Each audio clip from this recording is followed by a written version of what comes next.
Hello everyone, मैं हूं आदर्श सिंह और आप देख रहे हैं अपना पसंदीदा चैनल ज्ञानोदय कोचिंग क्लास। तो कैसे आप सभी, उम्मीद है आप लोग बहुत अच्छे होंगे, अपनी पढ़ाई भी लगातार जबरदस्त तरीके से जारी रखे होंगे। तो फिर से स्वागत है आप सबका हिंदी की एक और नई क्लास में। जैसा कि आप सबको पता है कि हमने काव्य सौंदर्य तत्व के अंतर्गत रस और छंद को पूर्णतः समाप्त कर लिया है और आज हम देखने वाले हैं अलंकार को। तो अगर आपने रस और छंद की क्लास नहीं देखी तो जाकर चैनल से देख लेना, हमने बहुत ही आसान तरीके से जो है सभी को समझाया है। और आज हम देखने वाले हैं अलंकार को। तो फिर चलिए शुरू करते हैं। और हाँ, वीडियो देख लेना भैया, रस छंद अलंकार की वीडियो देख लेना, डिस्क्रिप्शन में लिंक मिल जाएगा, वरना चैनल पर विजिट करके देख लेना। चलिए शुरू करते हैं, लेकिन उससे पहले हम समझ लेते हैं कि अलंकार होता क्या है, क्योंकि हम जिसके बारे में जानने जा रहे हैं, जो हम पढ़ने जा रहे हैं, उसके बारे में हमें जानना बहुत ही ज़्यादा जरूरी है।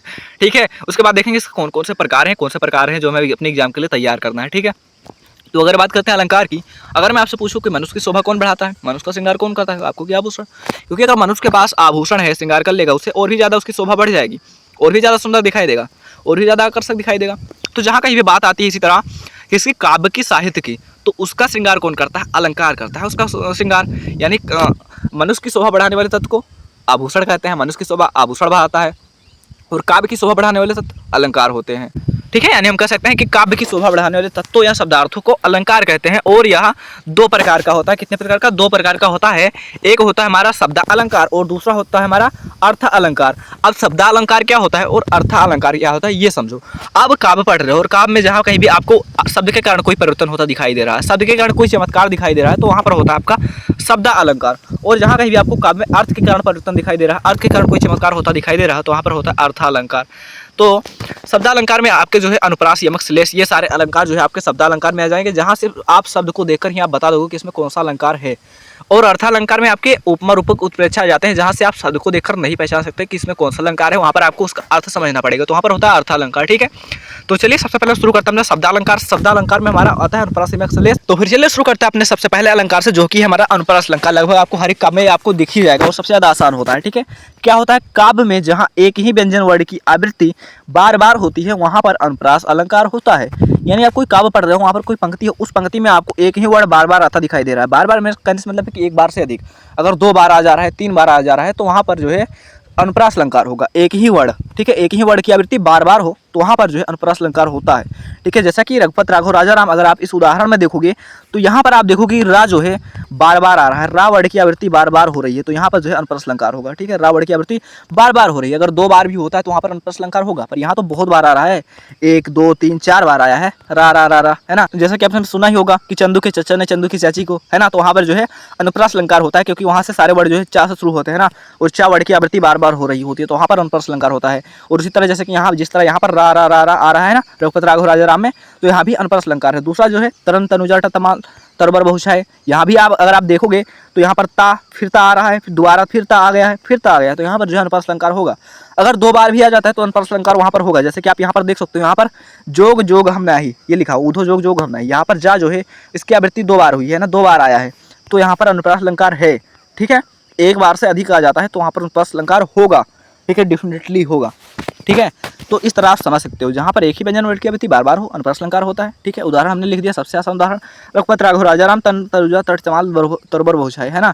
यहाँ पर आप देखोगे रा वर्ड की आवृत्ति हुई है बार बार, यहाँ पर ता वर्ड की आवृत्ति बार बार हुई है। चलिए अगला कौन सा हमारा यमक अलंकार। यमक अलंकार क्या होता है? बहुत ही ज़्यादा इंपॉर्टेंट अलंकार है। काव्य में जहाँ एक ही शब्द की आवृत्ति बार बार हो और उसके अर्थ भी भिन्न भिन्न हो, वहाँ यमक अलंकार होता है। ठीक है, यानी आप काव्य पढ़ रहे हो, काव्य में आपको एक शब्द मिला, यहाँ पर बाद में आपको आगे भी वही शब्द मिला, लेकिन उसका एक ही शब्द मिला लेकिन उसका अर्थ अलग अलग है, तो वहाँ पर जो है आपका यमक अलंकार होगा, है ना। जैसे कि उदाहरण में यहाँ पर आप देख सकते हो क्या लिखा हुआ है, ऊधो जोग जोग हम नाही, है ना। अगर आप यहाँ पर ध्यान से देखोगे तो एक ही शब्द बार बार आया है, एक ही शब्द की आवृत्ति बार बार हुई है, लेकिन यहाँ पर एक और बताता है कि इसके अर्थ भी अलग अलग होंगे, इसके अर्थ भी अलग अलग होंगे। यानी इस जोग का कोई मतलब और होगा, इस जोग का मतलब कोई और होगा, तभी यहाँ पर जो है यमक अलंकार होगा। तो अगर ध्यान से देखोगे इस वाले जोग का मतलब ऊधो जोग जोग हम नाही, जोग का मतलब होता है साधना, इस वाले जोग का मतलब है साधना, अर्चना या पूजा एक तरह से होता है ना।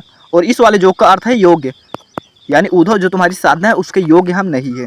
ठीक है, तो यहाँ पर आप देखोगे तो जोग शब्द एक ही शब्द है, 2 बार प्रयोग हुआ है, 1 बार से अधिक आया है, इसकी आवृत्ति हुई है, बार बार आया है, लेकिन इसका अर्थ भी अलग है। एक जोग का अर्थ है साधना, दूसरे जोग का अर्थ है योग्य, तो यहाँ पर जो है यमक अलंकार होगा। जिस तरह दूसरा देखो, इसमें है काली घटा का घमंड घटा।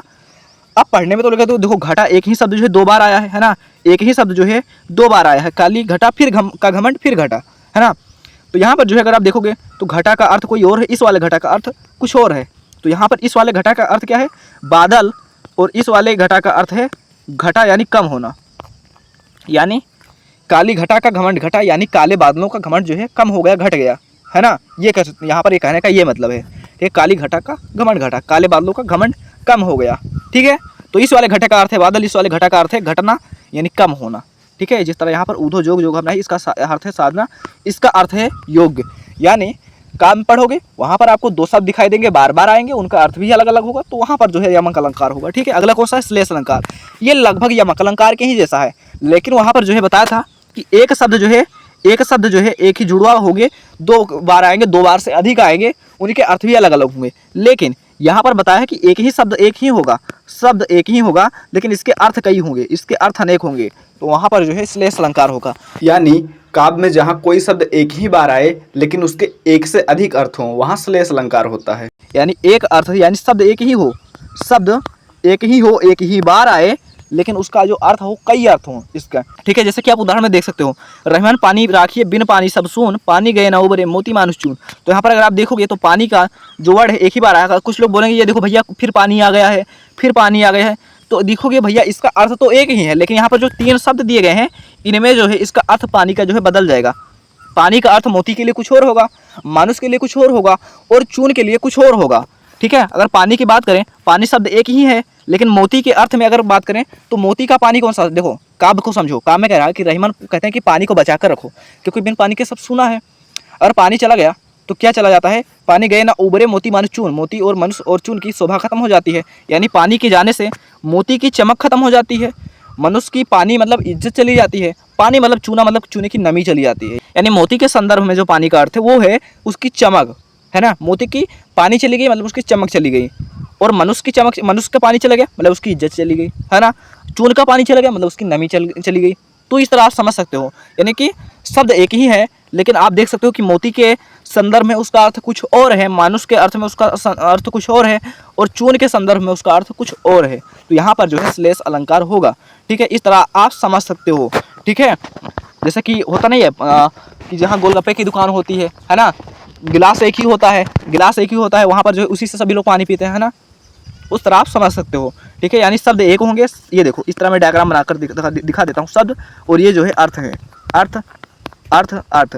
और यमक में हमने क्या समझा था कि कोई शब्द जो है एक से अधिक बार आएगा और उसके अर्थ भी अलग अलग होंगे, उसके अर्थ भी जो है अलग अलग होगी, है ना।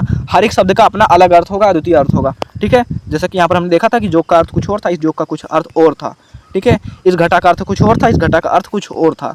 ठीक है, और यहाँ पर हमने देखा कि पानी जो है तीन अर्थों में प्रयोग हुआ है, मोती के संदर्भ में चमक, मनुष्य के संदर्भ में इज्जत, और चून के संदर्भ में चमक उसकी नमी। ठीक है, तो आज के क्लास में हमने समझा अनुप्रास, यमक और श्लेष अलंकार को बहुत ही ज़्यादा आसानी से हमने समझा है, सबसे आसान उदाहरण के साथ। ठीक है, इसी तरह आपको एग्जाम में लिखना है। ठीक है, लिखने के लिए आता है तो इसी तरह लिखना है, वरना एमसीक्यू के लिए आपको बहुत ही आसान है। जहाँ कहीं भी आपको दो वर्ड जो है एक बार अर्थ दिखाई दे, है ना, तो वहाँ पर जो है अनुप्रास अलंकार होगा, है ना। जहाँ कहीं भी आपको क्या दिखाई दे, दो शब्द दो बार दिखाई दे, मतलब एक ही शब्द हो दो बार दिखाई दे, अर्थ भी अलग अलग हो, है ना, दो बार दिखाई दे उसका अर्थ भी अलग अलग हो, वहाँ यमक होगा। और श्लेष में क्या होगा कि शब्द एक ही होगा लेकिन उसका अर्थ जो है सभी के लिए अलग अलग होगा। ठीक है, तो इस तरह आज की क्लास में हमने समझा अनुप्रास और श्लेष अलंकार को, यानी अपने शब्दालंकार को। तो कल की क्लास में हम देखेंगे अपने सभी अर्थालंकार को। ठीक है, तो कल की क्लास देखना मत भूलना। अगर आपने रसोर चैनल की क्लास नहीं देखी है जाकर चैनल से देख लेना प्लीज़। ठीक है, और हाँ चैनल को सब्सक्राइब कर लेना। ठीक है, क्योंकि अगर आप सब्सक्राइब नहीं करोगे तो हमारी क्लासेस आप तक कैसे पहुँचेंगी, है ना। तो इसलिए चैनल को सब्सक्राइब कर लेना। मिलता है फिर किसी और नए मजेदार टॉपिक के साथ। Love you, tata bye bye, अपना ख्याल रखना।